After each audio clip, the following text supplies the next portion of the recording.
vida onde há morte, tanto fisicamente quanto espiritualmente, né? E aqui eu estou já terminando o desenvolvimento, onde a maioria dos irmãos acha muito chato. Vamos lá. A vida de Dorcas ou Tabita nos oferece várias lições valiosas, e aqui eu pretendo falar de 5 delas, e eu preciso que toda a igreja aguarde. Amém? Amém, irmãos? Amém. Primeiro, a importância do serviço e da generosidade.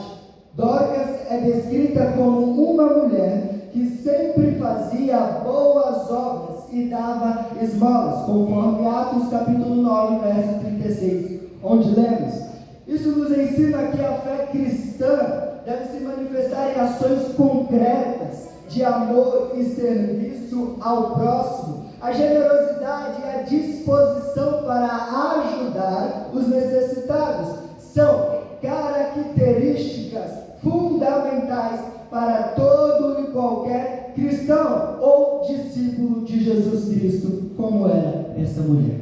Gálatas 6, versos 9 e o 10 nos encoraja a não nos cansarmos de fazer o bem. 2, então vamos lá, só para os irmãos não esquecerem. A primeira coisa que aprendemos com essa mulher é da importância do serviço e da generosidade, tanto com a comunidade ou o ambiente em que você estiver. Todo cristão, todo discípulo de Jesus Cristo, ele deve entender a importância do serviço e da generosidade que devemos ter em nossa vida. 2, o impacto na comunidade, o que aprendemos com essa mulher. O luto das viúvas e a maneira como elas mostraram as roupas que Dorcas fez, demonstram o impacto que ela teve em sua comunidade.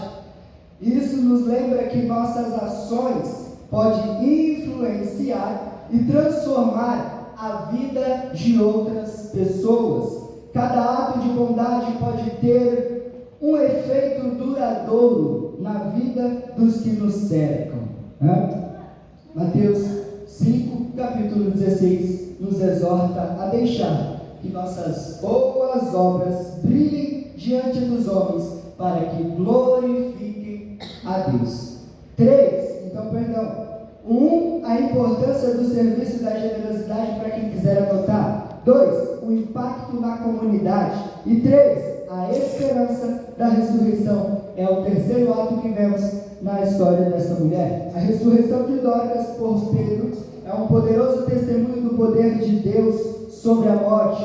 Isso nos dá esperança na vida eterna e na promessa de que em Cristo a morte não é o fim. A ressurreição de Dorcas também simboliza a nova vida que nós temos em Cristo. Eu vou fazer como o Edson, né? Você perdeu a oportunidade de dar glória a Deus, porque eu acabei de falar que mesmo que nós morramos, ainda há esperança e ainda há vida para aqueles que morrem em Cristo Jesus.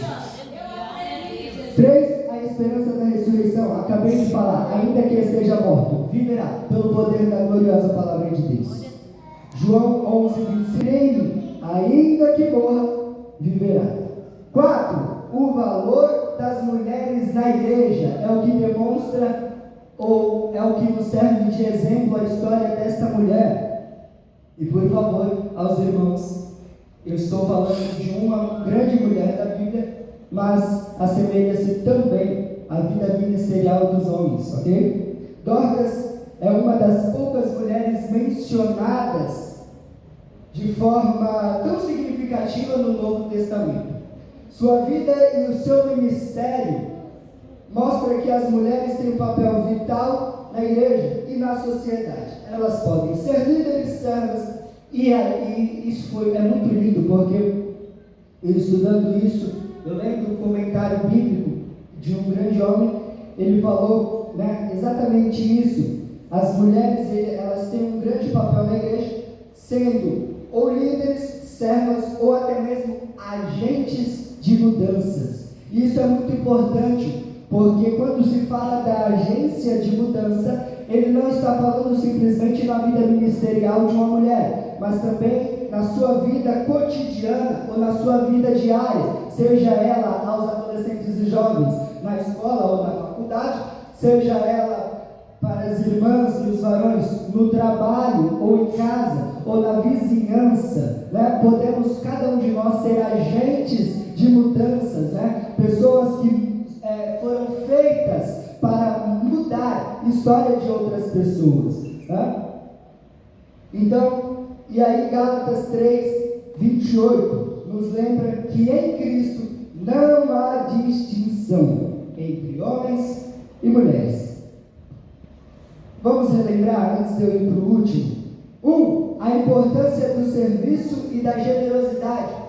2, o impacto da morte daquela mulher na comunidade. 3, a esperança da ressurreição. 4, o valor das mulheres na igreja. 5, a necessidade, e aqui eu vou gastar muito tempo, a necessidade de oração. Eita! Antes, né? Há uma bonita frase onde vai dizer: a oração é a chave da vitória, né? Ou a oração é a chave da resposta. Mas é tão lindo que a igreja sabe disso, mas a maioria esqueceu-se ou perdeu o hábito de orar, seja até mesmo para comer ou para sair de casa para o trabalho. Isso nos ensina a importância da oração em nossas vidas e ministério. A oração é fundamental para buscar a direção de Deus e o poder para realizar boas obras. Então vamos entender rapidinho. A Bíblia vai dizer que Dorcas era uma mulher de boas obras. Sim ou não? Sim. Sim ou não? Sim. E aqui eu acabei de dizer que a oração é fundamental para buscar a direção de Deus para fazer boas obras. Então, se essa mulher era uma mulher de boas obras, com certeza era uma mulher de oração, era uma mulher de vida com Deus, era uma mulher de intimidade com o Senhor. Filipenses 4:6 nos encoraja a não nos preocuparmos com nada, mas levarmos tudo a Deus em oração. Glória a Deus por isso. A vida de Dorcas é um exemplo inspirador de fé ativa, serviço e amor ao próximo. Ela nos desafia a viver de maneira que nossas ações reflitam a luz de Cristo e a esperança que temos nele. Ao seguirmos o seu exemplo, podemos impactar positivamente nossas comunidades como essa mulher e glorificar a Deus em tudo o que fazemos. Ponto. Agora paramos e refletimos. Eu acabei de falar que essa mulher foi uma mulher que, por causa das suas boas obras, ela foi uma mulher que deu exemplo ou mostrou como é uma vida de alguém que anda em completa comunhão com o Senhor, certo? E alguém que anda em completa comunhão com o Senhor tem por nome de cristãos, sim ou não? Sim. Então vamos falar um pouco dos cristãos, ou dos cristãos, melhor dizendo. A primeira vez que os discípulos são chamados de cristãos na Bíblia está registrado em Atos, capítulo 11, e o versículo 26. Eu pedi para o João colocar aí na tela, será que tem? Sim, mano. Vai dizer assim: e sucedeu que todo um ano se reuniram naquela igreja e ensinaram muita gente, e em Antioquia foram os discípulos pela primeira vez chamados cristãos, né?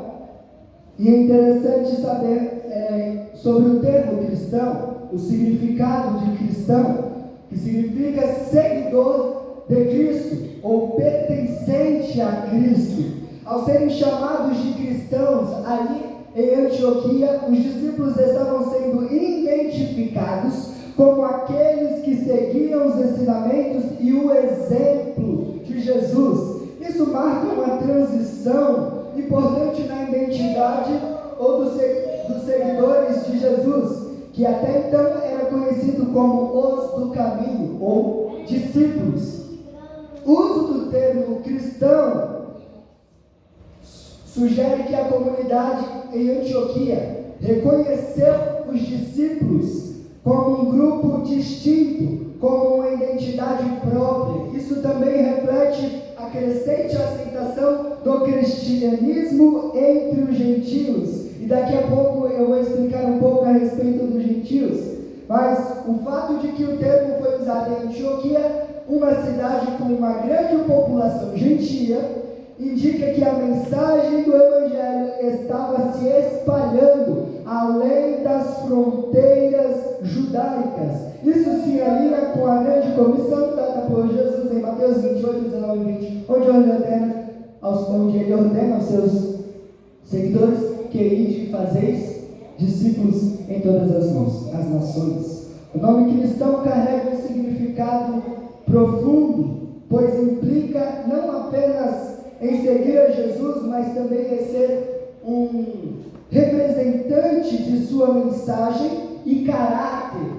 Isso nos desafia a viver de maneira que reflita a identidade que temos em Cristo.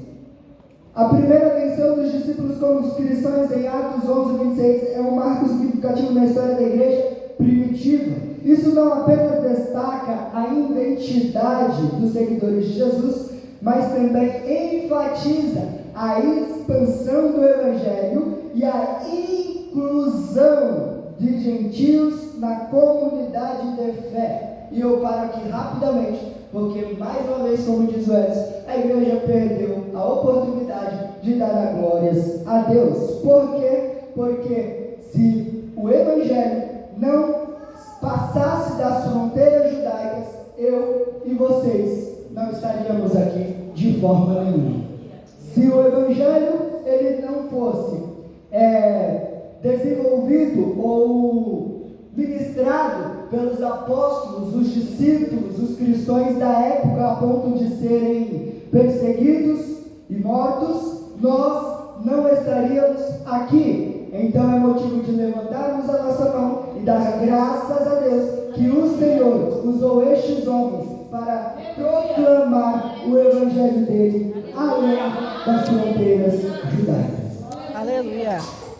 Essa passagem nos lembra da importância de viver de acordo com a nossa identidade em Cristo e de sermos testemunhas de sua mensagem no mundo, de sermos exemplos onde chegarmos. Eu li aqui no congresso dos adolescentes a respeito do povo dos gileaditas, onde eles chegaram na passagem e eles falavam uma palavra e eles não pronunciavam certamente, porque o povo deles não poderiam pronunciar certamente, e a Bíblia vai dizer que eles reconheciam aquele povo só pela fala, só pelo pronunciamento. Então, é um defeito da igreja, se chegarmos em um lugar e o povo olhar e não notar que você é cristão, porque não estamos demonstrando aquilo que o nosso